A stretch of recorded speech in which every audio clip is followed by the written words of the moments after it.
Moikka, mä oon Mortti. Me tehtiin tämmönen japanilaistyylinen hiha-projekti, missä oli pari juttua, mistä mä haluaisin sanoa etukäteen. Siinä oli 2 kuvaa, mitkä ei ollut mun tekemiä. Tuossa ranteessa oli semmonen horoskooppisymboli, mitä ei nyt enää olemassakaan, kun me peitettiin se. Mut sit haukkarissa on semmonen punainen lohikäärme, mikä ei ole mun tekemä, ja se jätettiin ja sopii ihan hyvin kokonaisuuteen, niin mikäs siinä.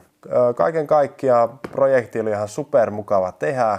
Meillä meni noin vuoden päivät tän tekemiseen ja lopputulos on mun mielestä oikein kiva.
Mulla olisi tulossa lisää tämmöisiä samantyylisiä videoita.